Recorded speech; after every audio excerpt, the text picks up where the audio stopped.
Have you ever tried to persuade somebody or convince them of something in a conversation or at work, but you struggled? It didn't work very well because you don't know how to do that. You don't know how to use persuasive language in English. Well, there are some simple things that you can do to become a much better, much more persuasive speaker. And if you know these simple things, you can do a lot. You can convince people of things. You can make your points very clearly. You can make people want to listen to you. You can be a much more powerful speaker. So that's what we're going to talk about in this video. If you have any questions as we go, leave those in the comments. If you enjoy it, don't forget to give it a like and subscribe. And now let's get into the video.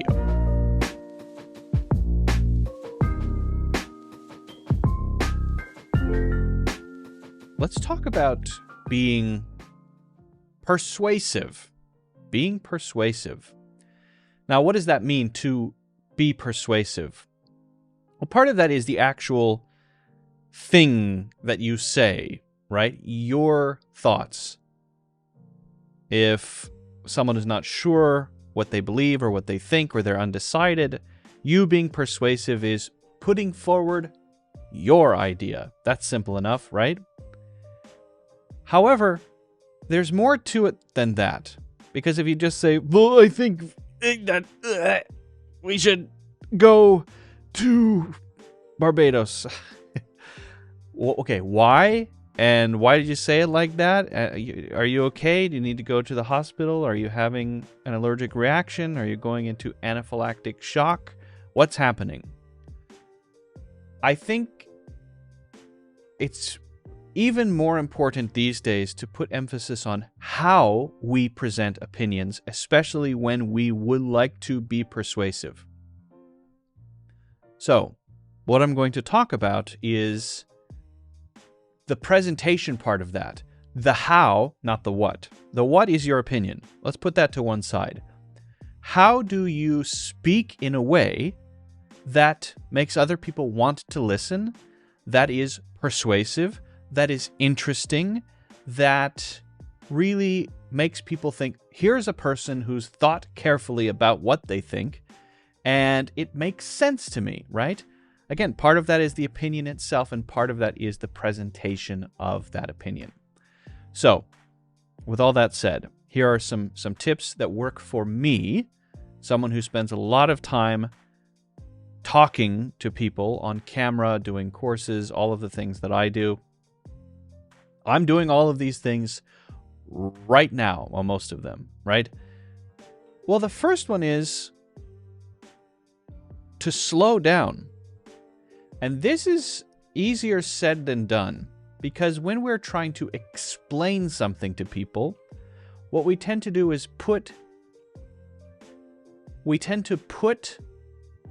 our judging brain onto them. That means we tend to have perfect knowledge of what our flaws are. And when we think about what other people think about us, we project onto them all of that knowledge about our weaknesses. Actually, they don't have all of that. And so that can make us kind of nervous. Oh, they want me to stop talking. They're judging me. I'm being judged. I'm being criticized. I don't even know what I'm being criticized for. This causes people to rush through what they want to say. This causes people to stumble over their words. It causes people to use a lot of thinking words and just generally to sound less articulate. So, slow down. You have to really get in the habit of doing it deliberately. Slow down your speech.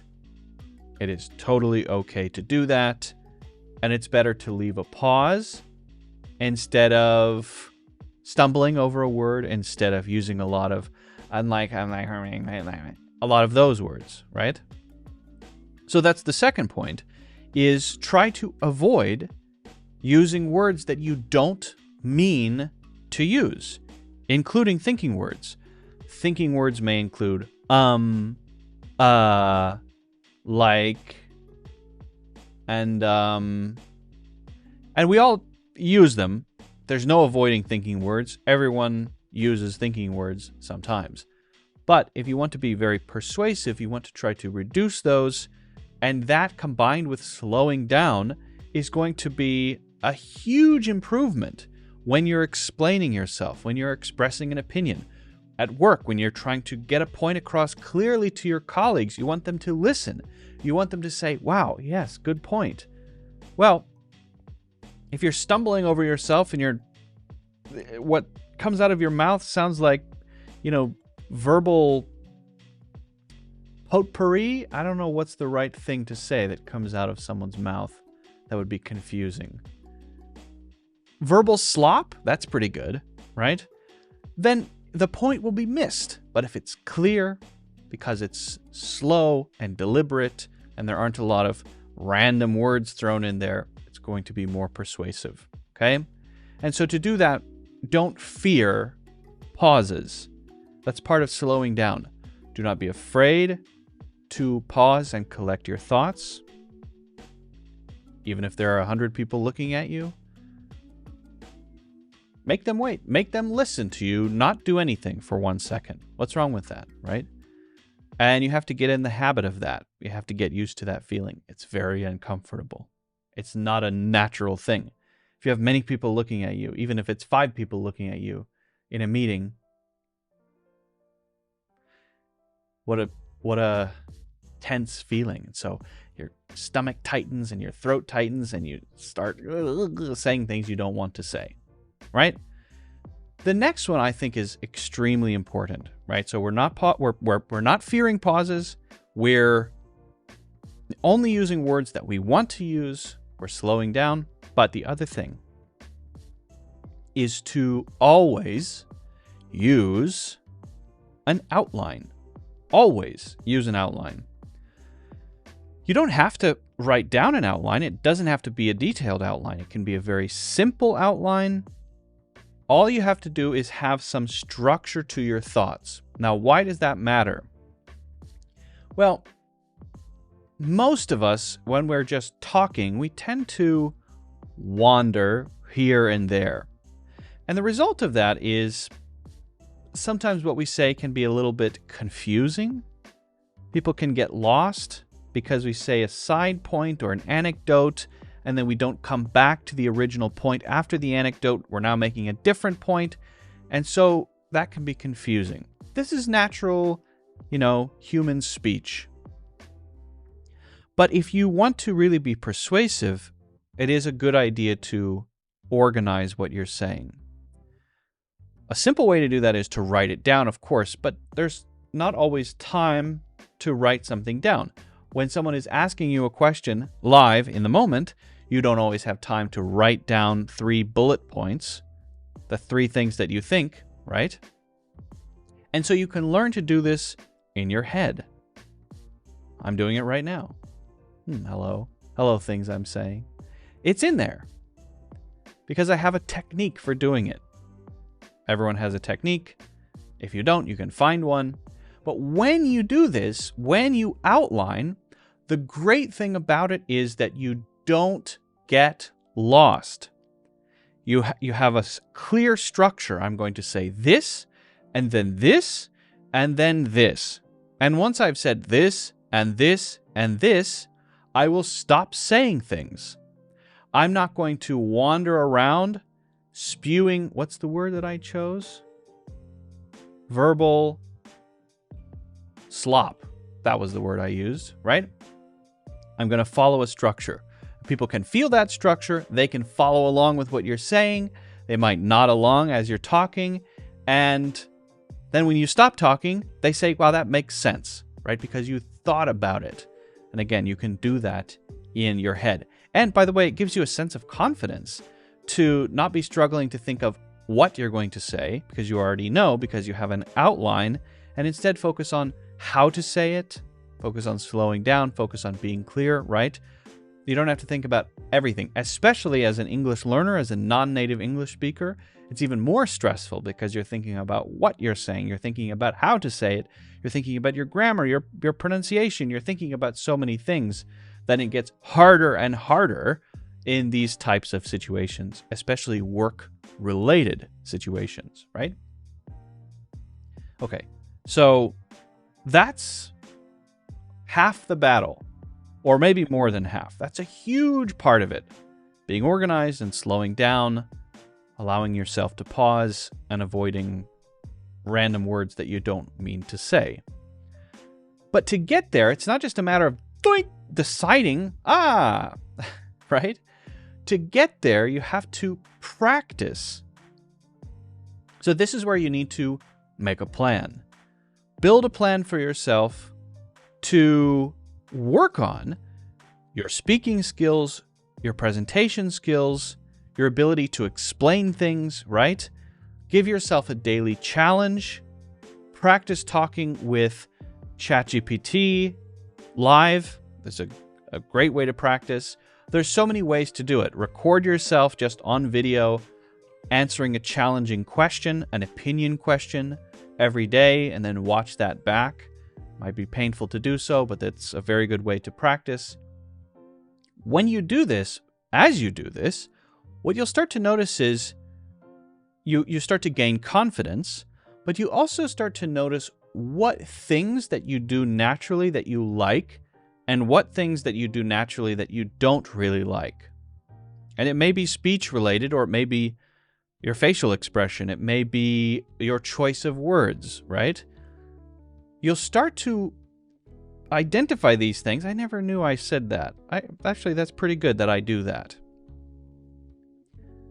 I think I have a pretty good sense of humor. Sometimes I add a little joke, and I just naturally do that. I should do more of that. That's good.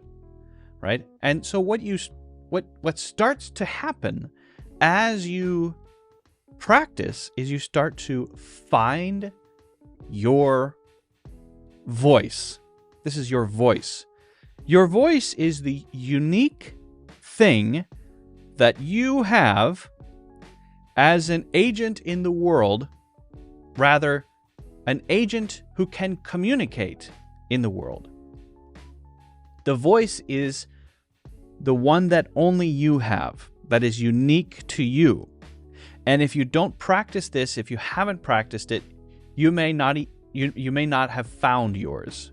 When you find it, you are basically building confidence around a style that is uniquely you and represents you, right? And we always continue to work on this over time, but it really is a matter of practicing, giving yourself feedback until you kind of naturally get to this place where, well, this is kind of my style. And you'll know it.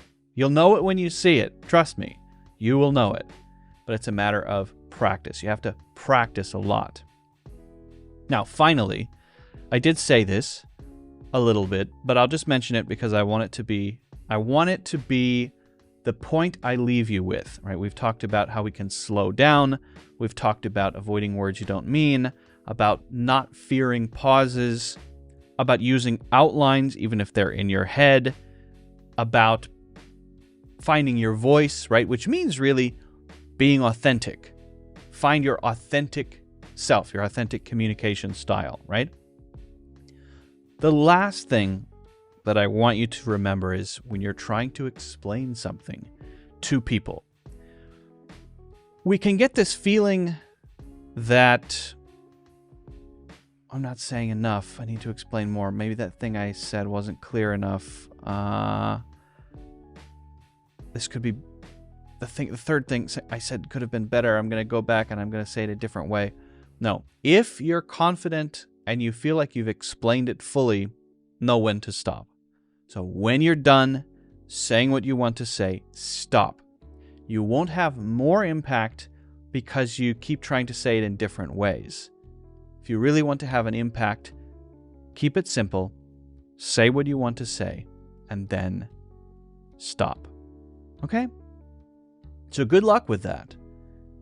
As you work to find your voice, your authentic speaking style, to practice being more persuasive. You have to practice. If you have any questions, let me know in the comments. If you haven't done so already, don't forget to hit the like button and subscribe, and get a free course in the links in the description.